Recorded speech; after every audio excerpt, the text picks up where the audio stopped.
You've heard of NFTs. So what the hell are CC0 NFTs? CC0, which stands for Creative Commons license, involves a change in how the world will eventually view ownership. With a CC0, it basically means you can own an NFT and share it openly for others to use. This would allow other people to use it without any fear of violating copyright. Or you could be a digital slumlord and charge a small fee. No judgment. But the point is, with an NFT CC0, ownership is about clout and not control. It's basically a digital version of a humble brag, kind of like anytime you ask Kanye West how his day's going, and he somehow finds a way to sneak in this tidbit. So, what do you get when you cross a Creative Commons license with a non-fungible token? If you're a Sopranos fan, and maybe you ask Christopher Moltisanti what he thought, he might say, but the real answer is that when you combine a CC0 and an NFT, you get an open source intellectual property. Now, you might be thinking, doesn't an open source NFT defeat the whole purpose of an NFT? And that's a good question. So remember in a previous video, we talked about the real value of NFTs being their traceability rather than their scarcity? Well, that still applies here. But we need to introduce another ingredient. That ingredient is the value of being in the public domain. Imagine owning a CC0 NFT of a piece of art, and every time that art is used or expanded upon, it gains more and more cultural value, thus adding to the overall impact on its brand. For example,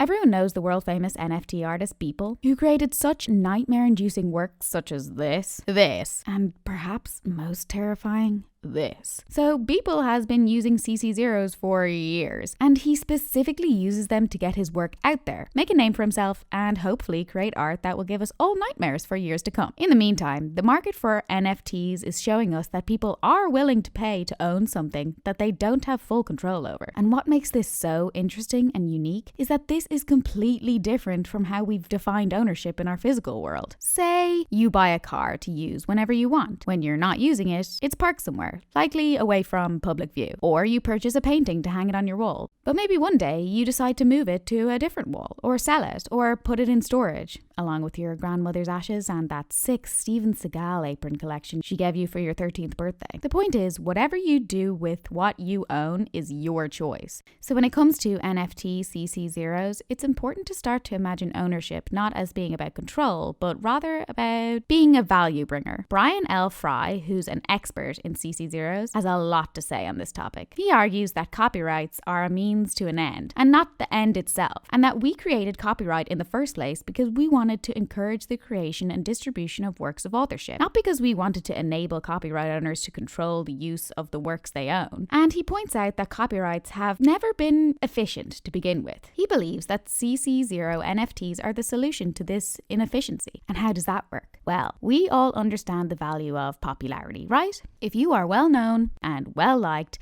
the best opportunities will come to you.